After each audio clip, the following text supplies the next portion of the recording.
Om Sarvadharmastapakasvam Sarvadharmaswarupakah Acharyanam Mahacharyo Ramakrishna Yate Namaha. We are studying Sri Ramakrishna, the Great Master, and today we are starting the first part. That was the only remaining up till now. We have studied in the order 3, 4, 5, 2 and now 1. And this, we have taken this order because Saradananda Swamiji wrote 3, 4 and first. But the fourth at the end has overshadowed what we call 5. So 5 is a continuation of 3 and 4. So we read 3, 4 and 5. And then Saradananda Swamiji has written second and then he has written the first. So his order of writing we are following except that continuation. So now the first part. And first part, what we expect, what is remaining, is that Thakur's childhood has not been described, except for some references here and there.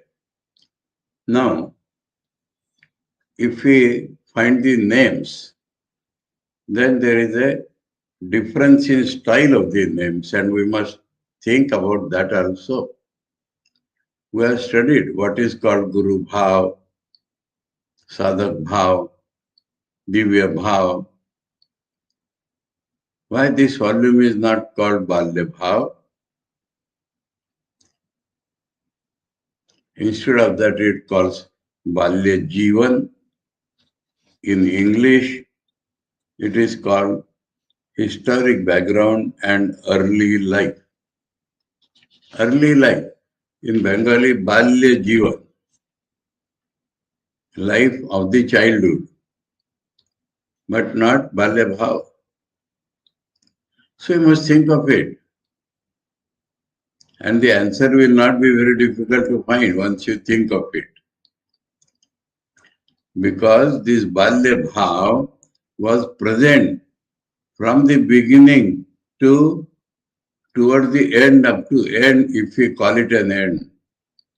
So long as he was in his human form, gross form in this world, he had the Balya Bhav. He was always the child of the mother. And his behavior was without any ego. The behavior was as simple and straight as that we expect from a child. So this Balya Bhav was throughout there.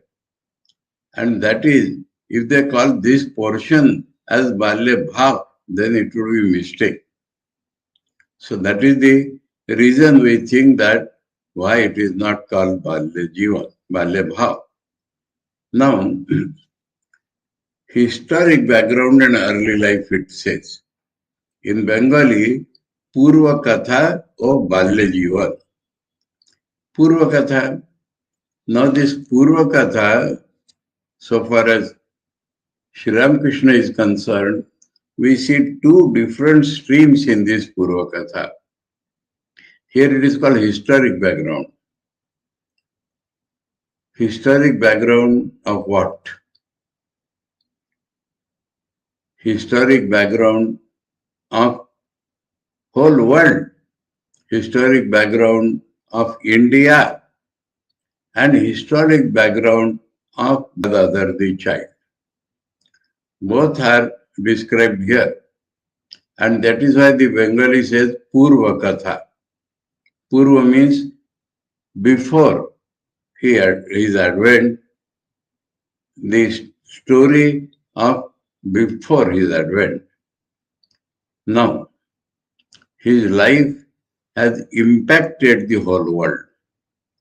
So, before he was born, what was the condition of the whole world? What was the condition of India? So, in that context, we can appreciate and understand his life. So, that is described. Every Mahapurush is born in a context. As in the Gita we find, Yuge Yuge. So when the mind's mind changes, it cannot change its fundamental nature, but it changes the way in which it thinks and feels and behaves. That is changed quite often. And so, and in such a situation, the incarnation is required. So that is the Yuga Yuga. This Treta Yuga, Kali Yuga, this is very gross. This age is the age of science, age of technology, age of French Revolution, age of equality, age of equality, liberation and fraternity. That is the age. So in this age, we have studied in Guru and all that. In this age, what was Thakur's advent meant for and how it impacted. So this is the historical background context in which Thakur came.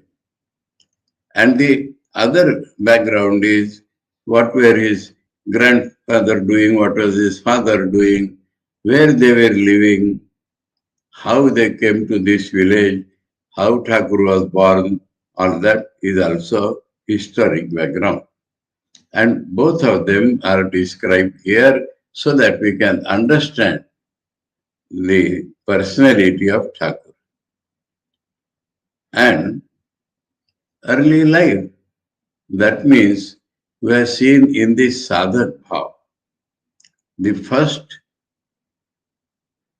origin of the sadhana is where Thakur told his elder brother that I do not want this vidya which only is economic.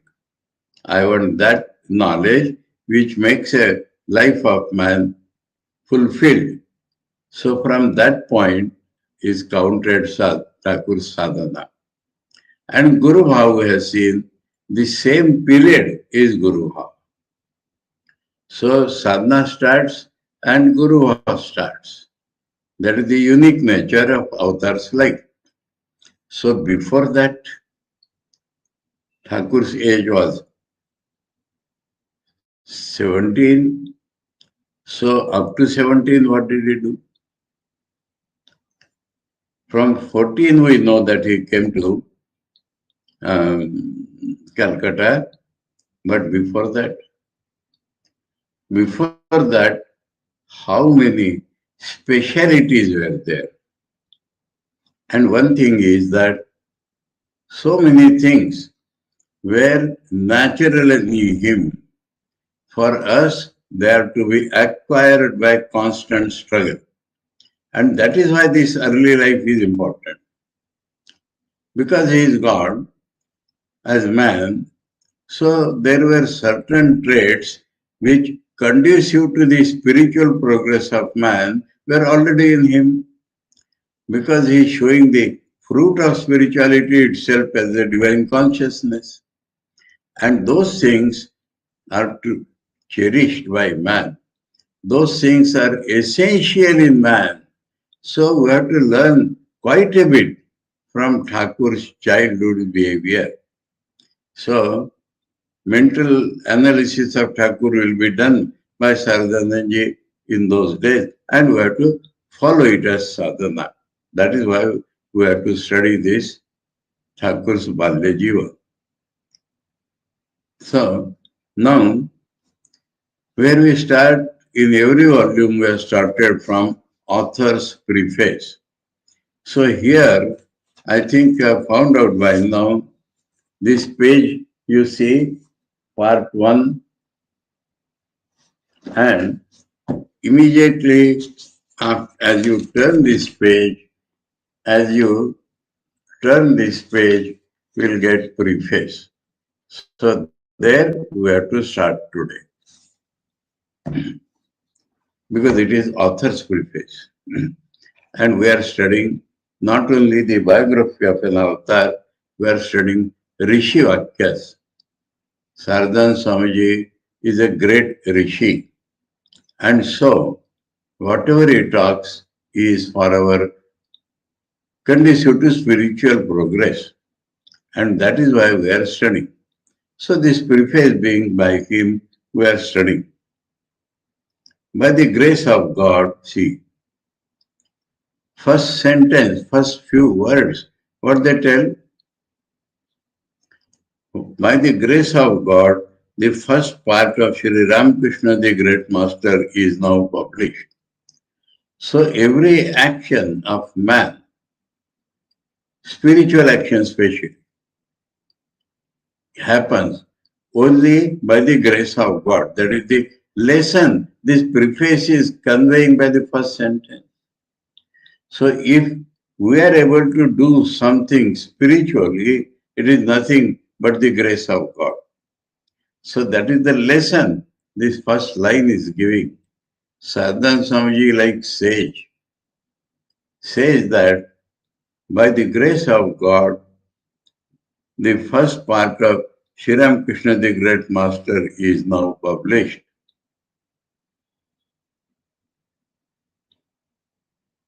Then it contains. Now this sentence, because Bengali to English, the clauses have become reversed. This sentence as it is, it contains a detailed account of the early life of Ramakrishna and the purpose of his advent. If you already described the early life, then what can be the purpose of the advent? So, you may say logically, mathematically, it may not be wrong, but psychologically, it should be, it contains a detailed discussion of the purpose of his advent and the account of his early life of Ramakrishna. This contains a detailed discussion of the purpose of his advent. So, the purpose of this avatar, then only we'll know what we have to follow. And so, this is the beginning, historical background, as given in the title. So, that will come first, and then the early life of Sri Ramakrishna. An attempt is made herein to present to the reader the mental picture we have formed through hearing from various people a number of unrelated incidents from the master's life at that time. So sources he is quoting. Various people they met and asked them about Thakur's. He has not seen that. So he has asked several people, authentic who can describe.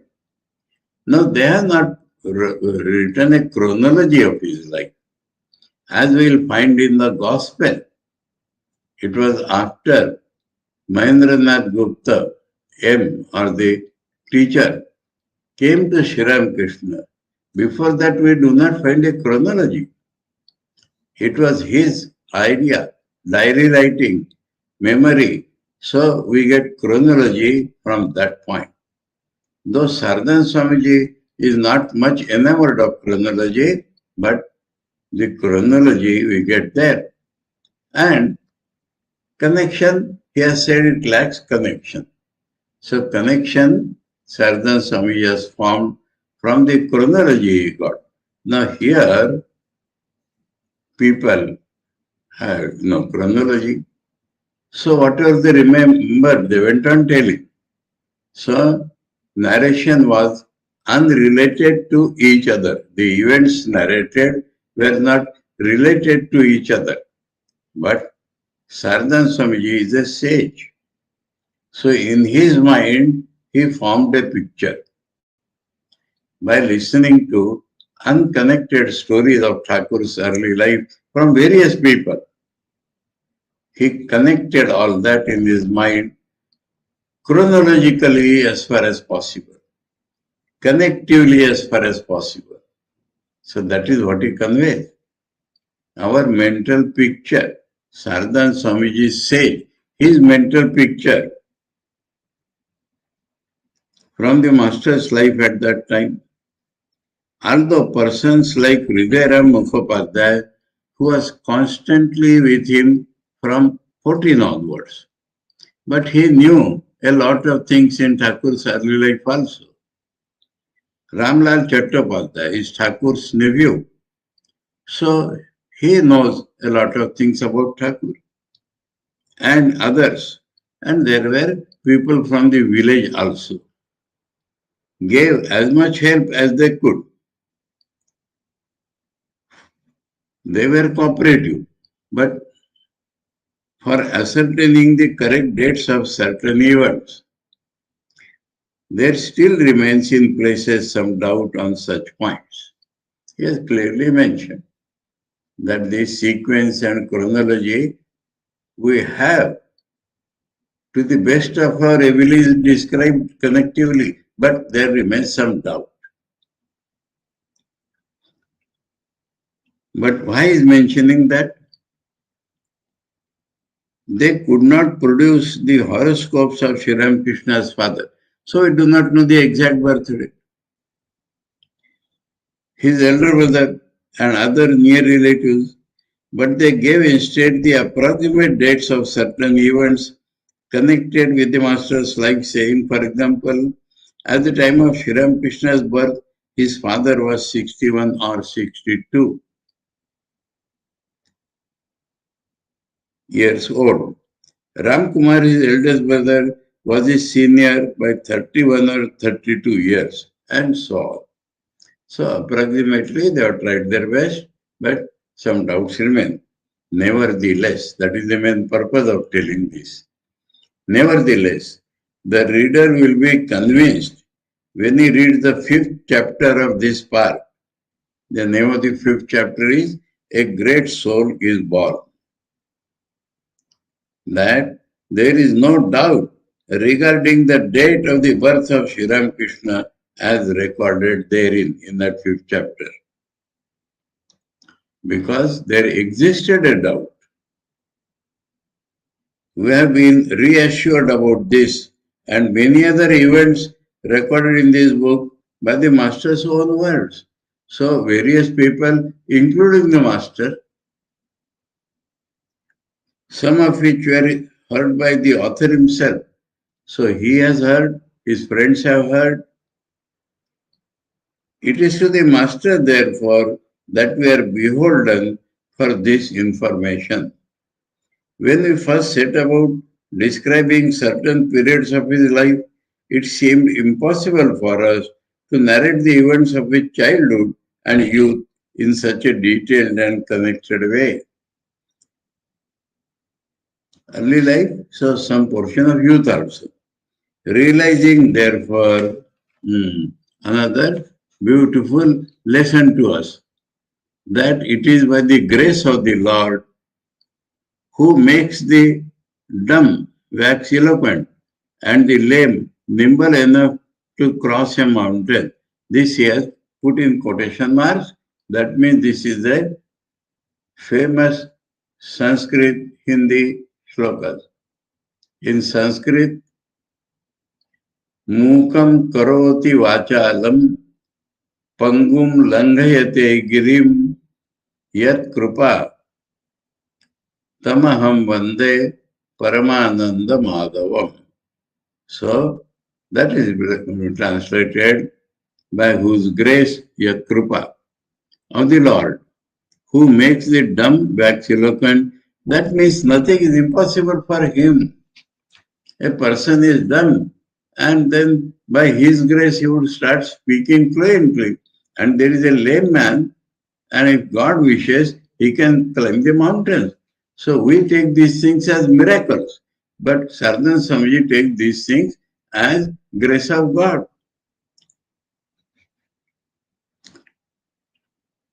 So in our life, nothing is impossible if we get the grace of God. That this has become possible. So this has become possible to present chronologically, connectively, because Thakur not only told many things, but by his grace we are able to. So our ability to do this is by Thakur's grace. That is what he says. So we have to learn from this.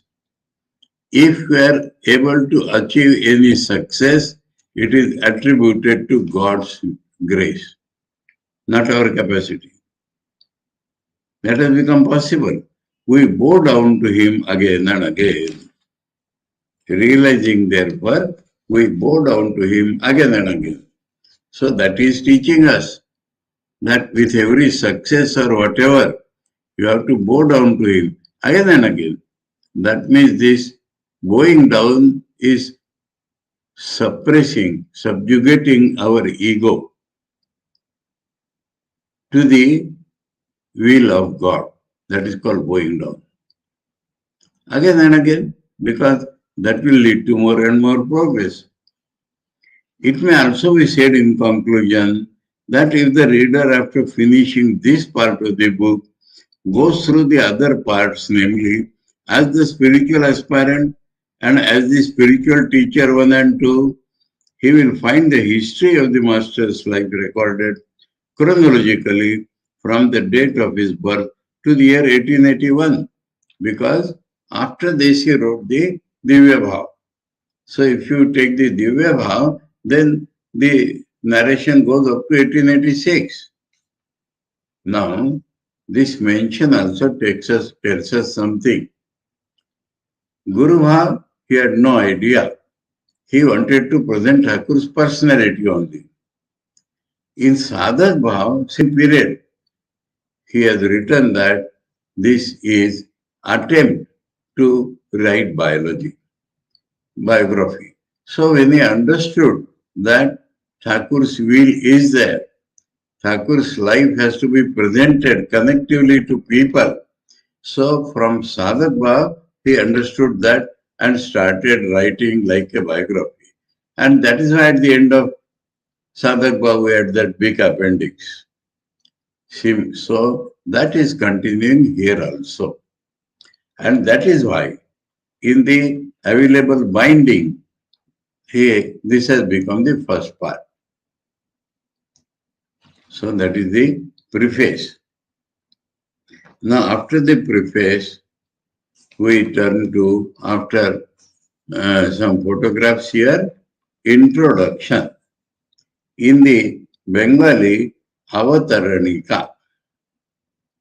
That means, well, introduction. Preface and introduction. Introduction is not calling it first chapter. Introduction is the historical background in one perspective. Let us see that. Spirituality is the pivot of life in India. Start from here. Be very clear in your mind. Swami Vivekananda has dealt with in great detail that India cannot be based upon politics. India cannot be based upon trade. India cannot be based upon the kings. India nation is based upon spirituality. So, now let me discuss some names because there is a lot of confusion between Hindu and all that. There is a river, Sindhu we call it. Sindhu is the original name. Now the people on this side of Sindhu never took any name for themselves because they thought themselves to be the world citizens. Sometimes it was called Bharatavarsha, sometimes some portion was called Aryavarta, but the invaders came from two directions. Both were, of course, not invaders. The Yavanas, Yavan means Greek, Greece, and Mlechas, that is the Arabs. Why the Yavanas came? They were enamored of Indian spices. Later on of Indian spirituality also.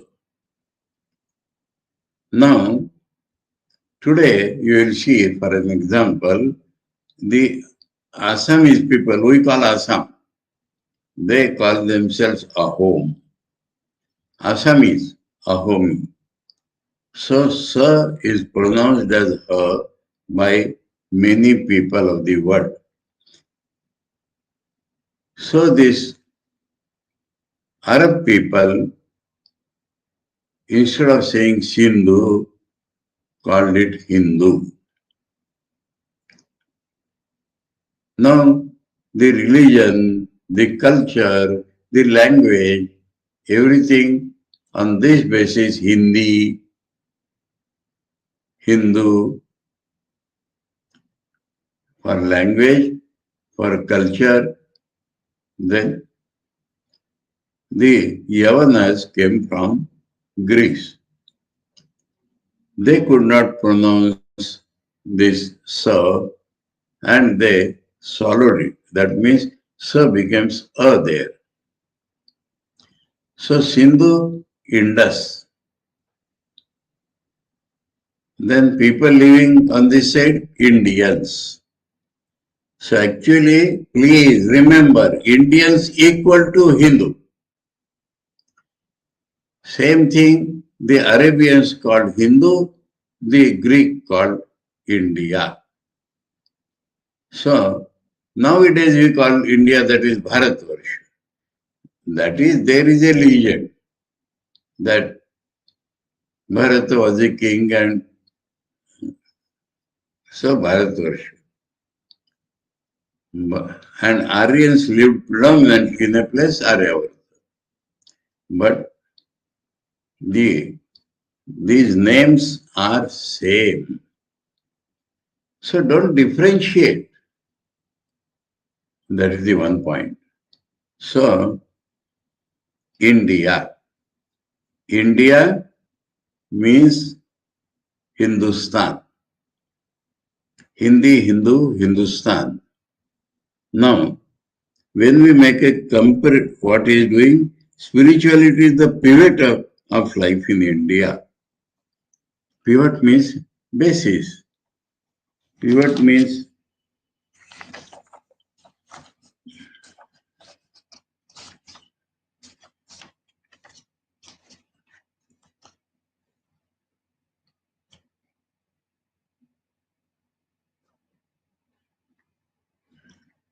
Oh, that is the para-heading.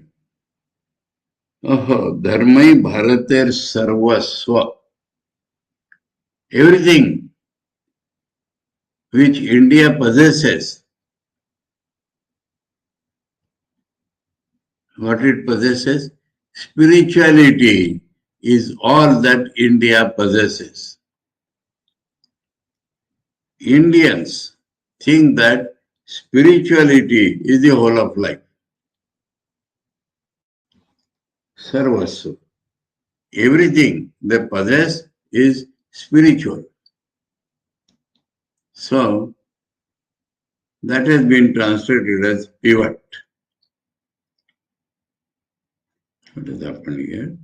Why they are shouting? Nothing.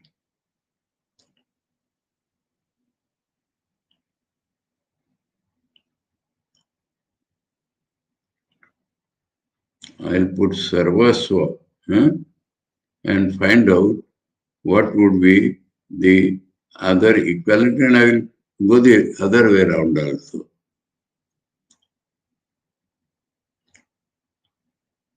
Everything. Sarvasva, everything. So spirituality is everything of India. Understood? I will go the other way around now and see what is the meaning of pivot.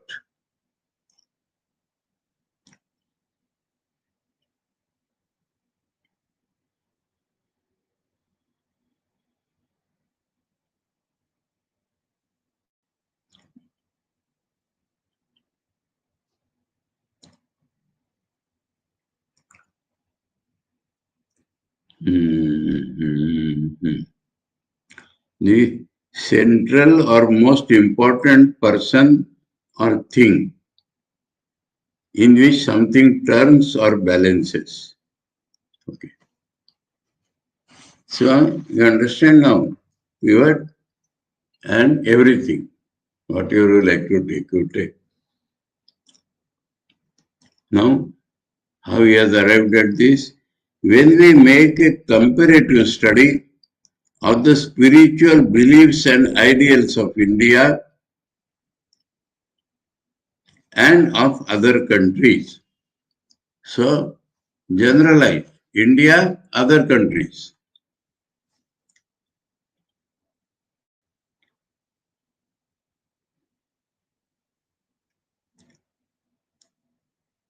We notice a vast difference between them.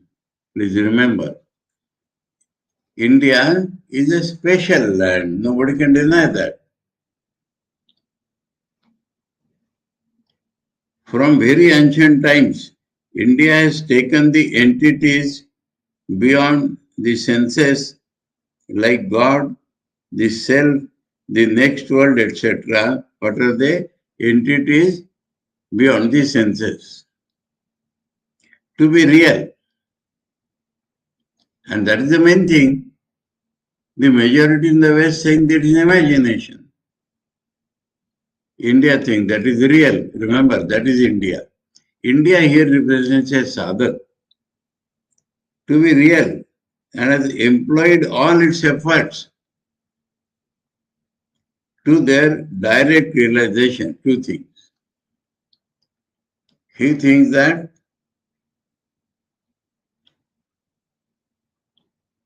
they are real. And my life, the Indian's life, remember, Saradananda is studying from the ancient history and says the whole life is meant for realizing that real nature. That is the direction in which my life has to go. And has employed all its efforts to their direct realization, with the result that it has made their immediate experience or direct knowledge the final goal of the national as well as the individual endeavor. National as a group, what is the endeavor? Realize the ideal. What is the individual life meant for? Realizing God. Remember, a great sage is telling us by study of the most ancient Indian history. And that creates a nation.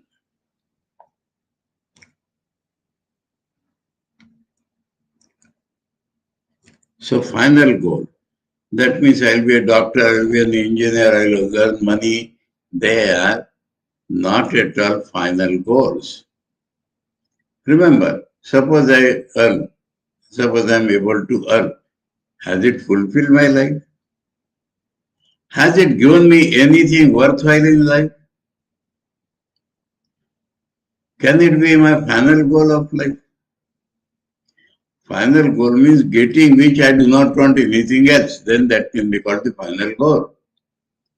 And this India has from the time immemorial taken this. Now, some other words came in. You have to see the original Bengali first.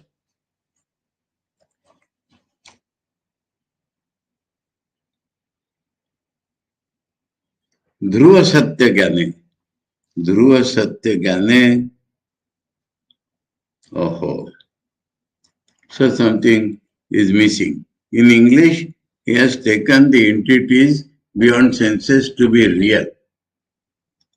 In Bengali, Dhruva Satya. You may add absolutely real, fully real, real only. So real with some emphasis. And has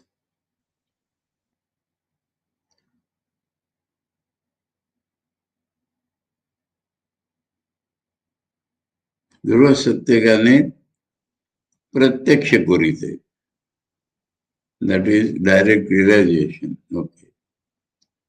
अति प्राचीन काल होते भारत निज सर्वस्व नियोजित करियाचे एवं वैरूप साक्षात्कार व उपलब्धि कई व्यक्तिगत एवं जातिगत स्वार्थेर चरम सीमा रूपे सिद्धांत करियाचे. साक्षात्कार उपलब्धि, that is immediate experience or direct knowledge. Okay. National as well as individual endeavor. All its activities have accordingly been colored by intense spirituality throughout the ages. So because that is the direction, so it has become spiritually colored. The frequent birth of great souls in India is its cause. Why it is different in India? Why not in other places? Because in India, what we call great soul, Mahapurush. Mahapurush means people of realization. People, great, Mahapurush means people of realization. And people with realizations are born again and again in India. And so this has become the spiritual land. When we seek out the source of this absorbing interest in things beyond the senses, we find that it is due to the frequent birth in India of men possessing a direct knowledge of these things and endowed with divine qualities.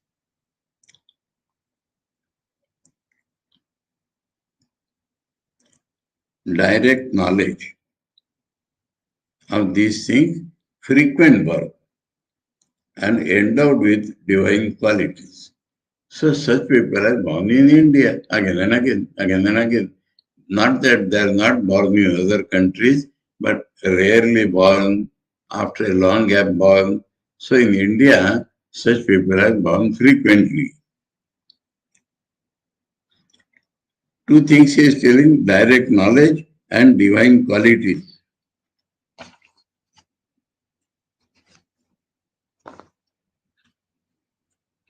Divya gun apratyaksha sakal. Okay.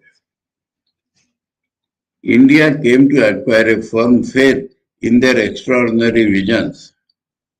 Because again and again, if something happens, you cannot deny it.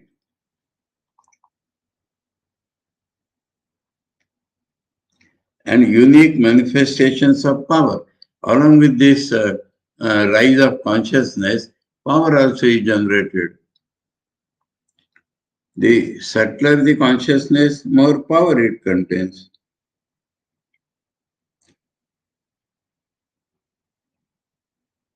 extraordinary visions, and unique manifestations of power and became deeply interested in them because it always had an opportunity to witness and discuss them.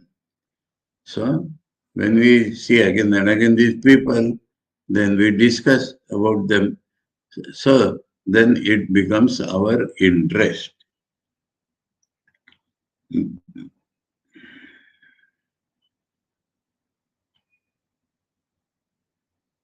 Its national life was thus established from very ancient times on the solid foundation of spirituality. That is the solid foundation on which national life is based. And keeping its gaze firmly fixed on this, it brought into existence a society of unique customs and practices. That is the national goal, which enables its individual members to attain the ultimate object of God realization in a most natural manner through the performance of their daily duties according to their special tastes and qualities. So, guna karma vibhagasha, people act in different ways. The business committee earns money. The kshatriyas, they boss over people and like that. And the Brahmins are given to religion and spirituality only. The Shudras serve people according to the qualities in them.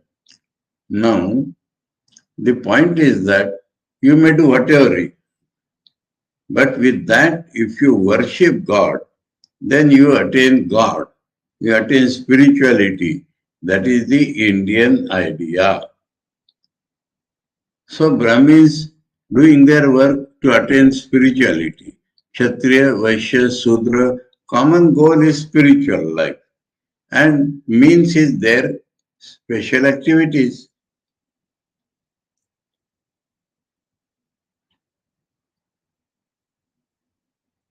According to the special taste and qualities. As these rules and regulations have been followed generation after generation, the spiritual ideals of India are still alive and vigorous. So people do not have that quarrel that I am this or you are that. That is natural. You go to God. The aim is God realization, and all these are paths to God realization. That was India's basic consciousness. In consequence, men and women have even today a strong conviction that with the help of no, what is the sadhana? With the help of austerity, self-control and intense yearning, everyone can have a direct vision of God. So these are the three fundamental values in sadhana. We have to remember this. Otherwise, we are not Indians. Now you will see, what about the other countries? Their life will be successful only if they are spiritual. And so that we learn from India. So what are the 3 points? Austerity. That is not seeking luxury. If hardship comes, let me do it. So that is ingrained in India. And self-control. Unless I control my body and my mind, I will not rise spiritually. Now, on this point, I will tell you a funny story. In Chandigarh, there was this Baha'i Sampradaya. You have heard this? Baha'i? Throughout the world they are. Now, they became friendly to the Ramakrishna mission. And they came and we discussed, what are you doing? They said that we are running a girls' school in America. I asked them, running girls' school is a noble idea, but why not boys' school? They said, Maharaj, can there be, we start a boys' school in America? The boys will break all the furniture, throw away benches and break even the windows. How to start a school for the boys? So, what does it show? The boys are not taught to have control. Boys, on the other hand, are told that no need of control. That is the difference between India and Western world. India and all other countries other than India. Indians know that the aim of life is God realization. And we can get it if we have austerity, self-control, and intense yearning.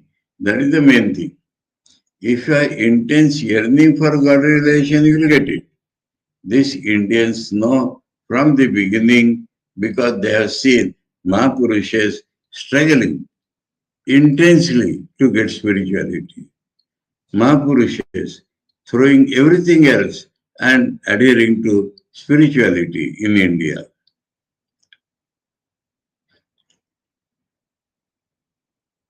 A strong conviction that with the help of austerity, self-control and intense yearning, everyone can have a direct vision of God, the cause of the universe. So God means Srishti Sthiti Pralaya Karta of the world and become forever united with Him. So not only finding Him, but remaining united with Him. That is Indians found out. The religion of India is founded on direct realization of God. That is not the teaching of a particular person. It is based upon the evidences of several rishis. So it is based upon direct realization of God. That the religion of India is founded on God vision becomes clear. It's called God vision. When we reflect upon the significance of words and expressions like, so what are the words used in India? So many. Rishi. Rishi means seer. One who sees directly that which we cannot see. Apta. One who has attained the goal of life. Adhikari. One possessed of authority in spiritual matters. Prakriti Lin Purusha. That is a person's merged in the cause of the universe, etc.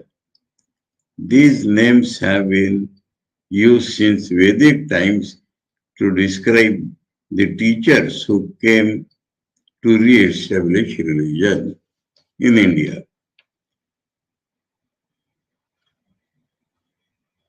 It is beyond doubt that such men were designated by these names because they had given proof of their unique powers, acquired as a result of direct knowledge of the reality beyond the senses. So, what they call religion? Attempt to realize the reality of the senses. And they found it. And so, they taught that.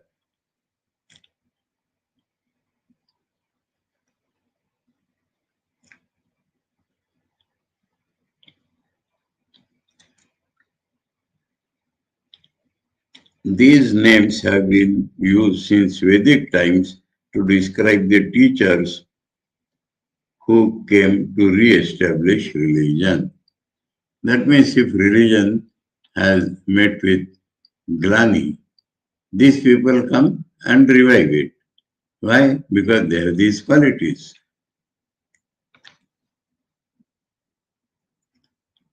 Acquired as a result of direct knowledge of the reality.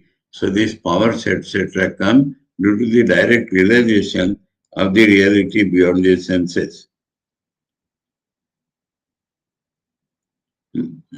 Because they are given proof of their unique powers, acquired as a result of direct knowledge of the reality beyond the senses. This statement holds good in the case of every one of them, from the rishis of the Vedic period to the divine incarnations of the Puranic or epic age. So, he is now describing the evolution of the conception of God.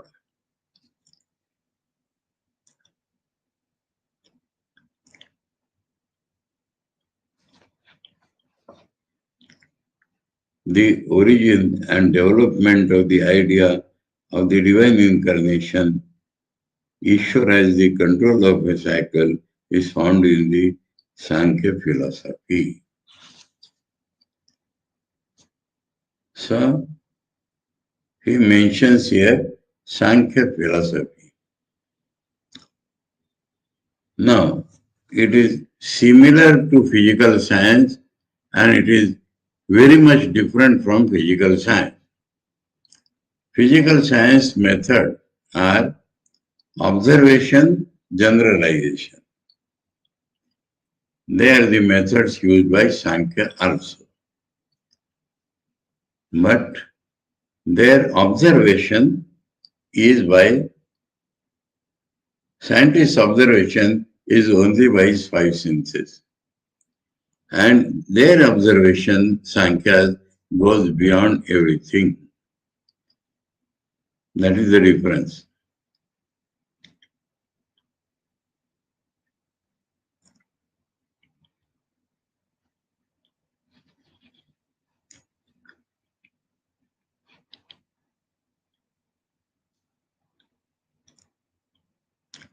That the religion of India is founded on God vision becomes clear when we reflect upon the significance in these words. Huh?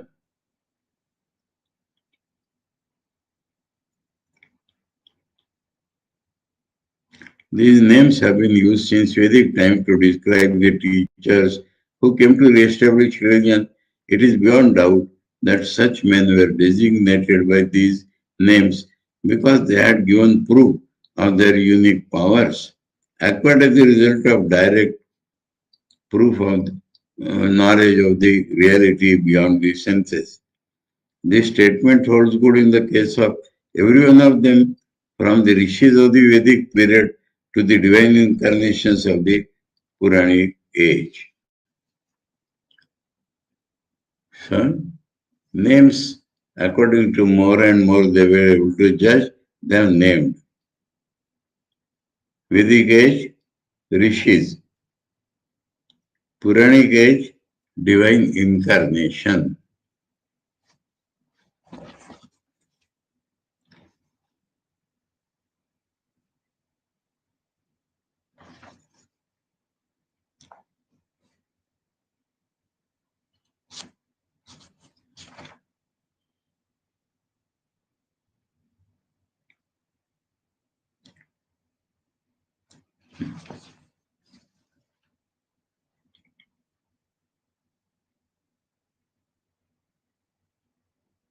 Now I am looking.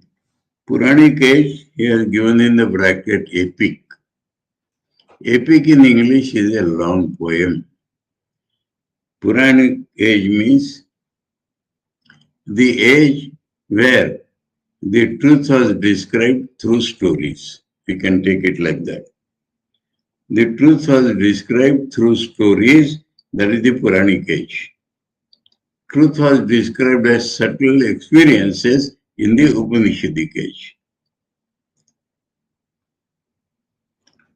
So, the names, special names given to these people, from that we will find that they were spiritual.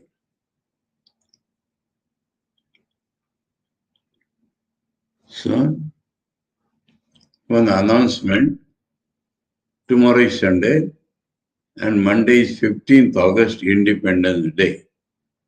And so these 2 days we'll have holiday for the class. And we will have the next class on Tuesday, the 16th of August. And with that, we close today. Tomorrow, we'll take up this in great detail and find out how it is getting connected with the advent of Sri Ramakrishna.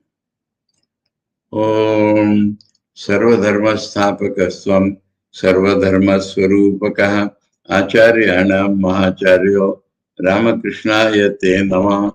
Om Shanti Shanti Shanti. Hari Om Tat Sat. Sri Ramakrishna Arpanamastu.